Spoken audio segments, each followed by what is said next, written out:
నమస్తే పొలిటికల్ వాయిస్కు స్వాగతం. వారం వారం అంతర్జాతీయ విశేషాలు ఏవైతే తెలుసుకుంటున్నామో ఈ వారం కూడా అంతర్జాతీయ విశేషాలకు వెళ్ళేందుకు మనతో పాటు కందాడే పార్సార్థి గారు సీనియర్ జర్నలిస్టు రాజకీయ విశ్లేషకులు వారు మనతో పాటు ఉన్నారు. సార్ నమస్తే. ఒకటి బంగ్లాదేశ్తో మొదలు పెడదాం. బంగ్లాదేశ్లో తొలిసారిగా నిజానికి బంగ్లాదేశ్లో హిందువులు మైనార్టీలు, భారతదేశంలో మెజారిటీ ఉన్న హిందువులే భయపడతారు రోడ్ల మీదకి రావడానికి. కానీ బంగ్లాదేశ్లో ఉన్నటువంటి మైనారిటీ హిందువులు ఢాకాలో కొన్ని వేల సంఖ్యలో బయటకు వచ్చారు. 52 జిల్లాల్లో 252 లూటీలు దహనాలు జరిగినటువంటి దాంతో సీరియస్గా బయటకు వచ్చారు. మనం ఈ బంగ్లాదేశ్లో జరిగినటువంటి అంశాన్ని భారతదేశంతో హిందూ ముస్లిం ఇవన్నిటిని ఎట్లా చర్చించుకోవచ్చు అంటారు?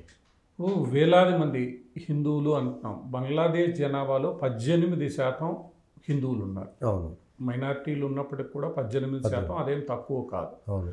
ఈరోజు భారతదేశంలో ఉన్న ముస్లింల శాతానికి సమానంగా ఈరోజు బంగ్లాదేశ్లో హిందువులు ఉన్నారు. గత 2-3 నెలలుగా హిందువుల మీద తీవ్ర స్థాయిలో అరాచకాలు, హత్యలు, మానభంగాలు ఇవన్నీ చేయడం మనం చూస్తున్నాం. వీడియోలు బయటకు వస్తున్నాయి. లూటీలు, హిందూ అమ్మాయిల్ని ఎత్తుకుపోవడం చేస్తున్నారు. హిందూ హాస్టల్స్ మీద దాడి చేస్తున్నారు. నిన్నటి వరకు ఫ్రెండ్షిప్తో ఉన్న హిందూ ముస్లిం అమ్మాయిలు ఈరోజు ముస్లిం అమ్మాయిలు హిందూ అమ్మాయిల్ని అవమానపరిచే రీతిగా ప్రయత్నిస్తున్నారు. వీడియోలు వస్తున్నాయి.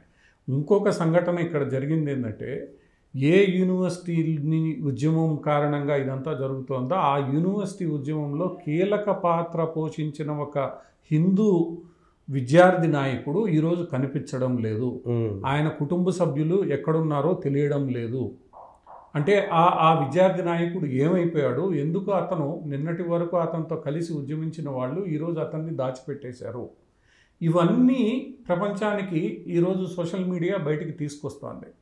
ఏ రోజు కూడా హిందువుల మీద జరిగే అకృత్యాలని మాట్లాడని మీడియా ఈరోజు ఫోర్సుబుల్గా, ఇటు మన దేశంలో హిందూ పత్రిక కానీ అటు బీబీసీ కానీ ఇవన్నీ కూడా తప్పనిసరి కొంత మాట్లాడాల్సిన పరిస్థితి ఏర్పడింది. ఐక్యరాజ్య సమితి కూడా ఈరోజు స్పందించాల్సిన పరిస్థితి ఏర్పడింది.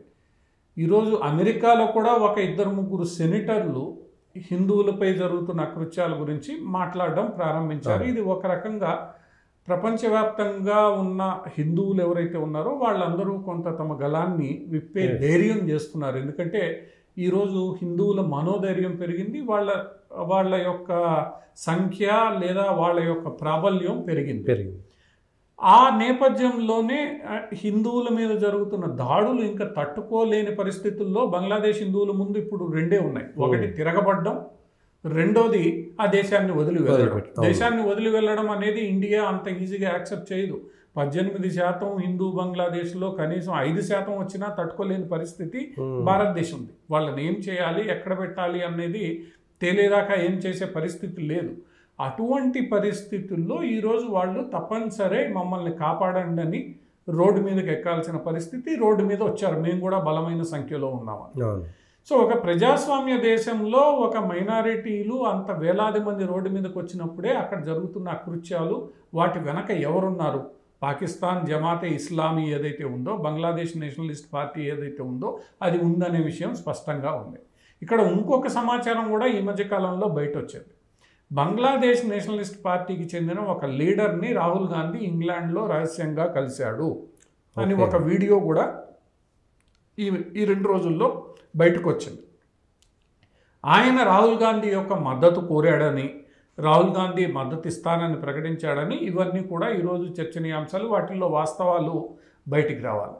ఇంకొక అంశం ఇక్కడ జరిగింది ఏంటి, మహమ్మద్ యూనుస్ ఒక ఇండియన్ టెలివిజన్కి, ఎవరైతే ఇప్పుడు తాత్కాలిక ప్రధానమంత్రి హోదాలో ఉన్నారో, ఆయన ప్రధానమంత్రి కాదు, ముఖ్య సలహాదారు ప్రధానమంత్రి హోదాలో ఉన్నారో, ఆయన ఒక ఇంటర్వ్యూ ఇస్తూ భారతీయ టెలివిజన్కి ఆ ఇంటర్వ్యూలో ఒక ప్రశ్న వేశారు. భారతదేశంలో ఒక రకమైన అనుమానం ఉంది, మీరు కానీ బిఎన్పి కానీ జమాతే ఇస్లామీ మీరందరూ కలిపి భారతదేశానికి వ్యతిరేకంగా పనిచేస్తారనే అనుమానం ఉంది అనంటే ఆయన ఎదురు ప్రశ్న ఒకటేశారు. భారతదేశం ఎవరితో పనిచేయాలి అన్నది భారతదేశం కాదు నిర్ణయించుకోవాల్సింది, బంగ్లా ప్రజలు ఎవరిని ఎన్నుకుంటే వాళ్లతో స్నేహంగా ఉండే ప్రయత్నం భారతదేశం చేయాలని ఆయన ఎదురు ప్రశ్న వేశాడు. అంటే భారత్కు నువ్వు వెనకాల కుట్రలు పన్నుతున్నా, నిన్ను ఎన్నుకున్నారు కాబట్టి నీతో నేను స్నేహం చేయాలి, నువ్వు చెప్పింది నేను వినాలి. అన్న మాటలు మహమ్మద్ యూనిస్ నుంచి వచ్చే ఒక రకంగా ఇది బెదిరింపు. సో ఇవన్నీ జరుగుతున్న వేళ ఈరోజు నెమ్మదిగా హిందువులపై జరుగుతున్న అకృత్యాలు బయట వస్తున్న వేళ బంగ్లాదేశ్ కూడా కొంత సెల్ఫ్ డిఫెన్స్లో పడాల్సిన పరిస్థితి. హిందువులు ఈరోజు రోడ్డు మీదకి వచ్చారు. ఇక్కడ మనం 2-3 సినారియోలు ఆలోచిద్దాం. ఇక్కడ జరుగుతున్న అరాచకాలన్నీ ఈరోజు ప్రపంచానికి తెలుస్తున్నాయి.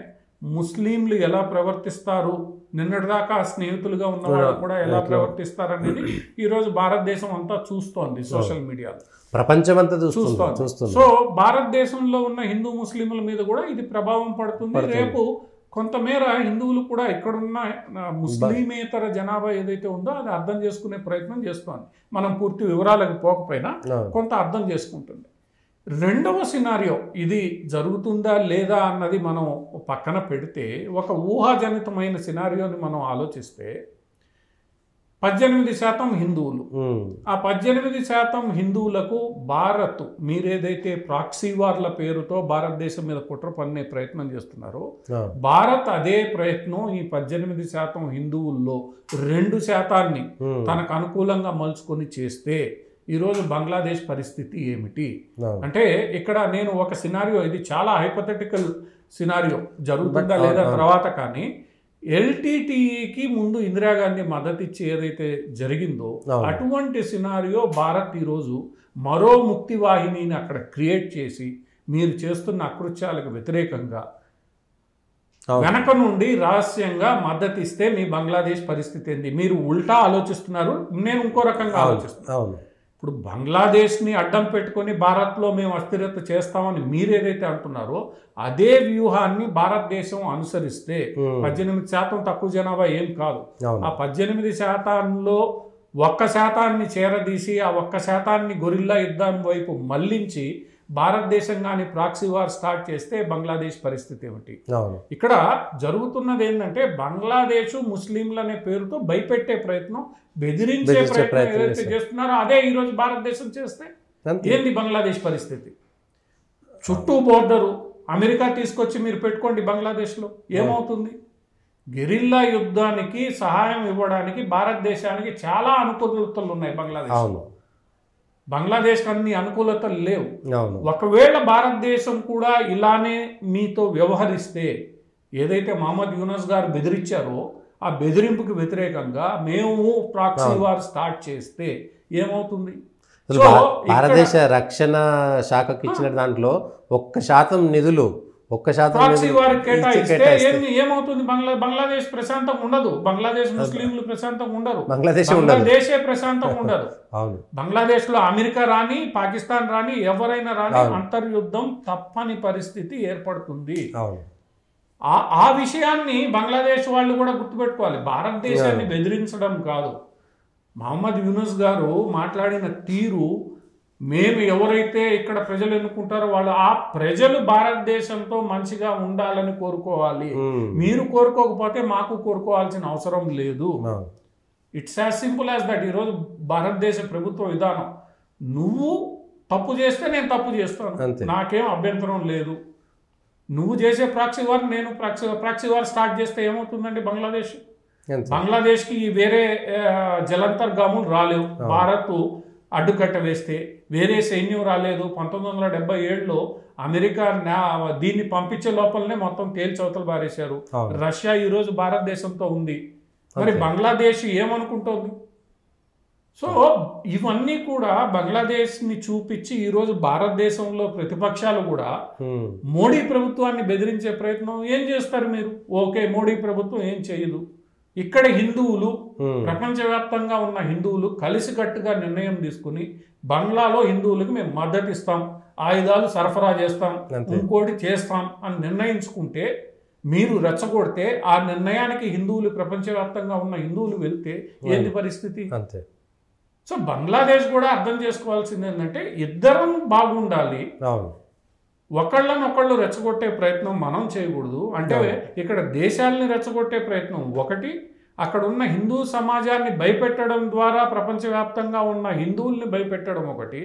వీళ్ళు చేస్తున్న ఈ పని ఈరోజు హిందూ సమాజం కూడా మేల్కొని ఉంది. ఈరోజు ప్రపంచవ్యాప్తంగా వస్తున్న మద్దతు ఏదైతే ప్రాక్సీ వార్ మద్దతుగా మారిందంటే ప్రపంచవ్యాప్తంగా ఉన్న హిందువుల మద్దతు ఏమవుతుంది బంగ్లాదేశ్ పరిస్థితి? అంతే.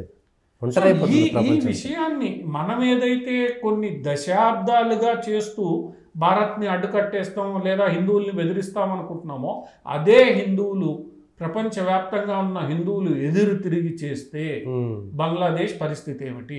పాకిస్తాన్లో 3% 4% అనుకుందాం, ఆఫ్ఘనిస్తాన్లో లేరు అనుకుందాం, మంచిదే.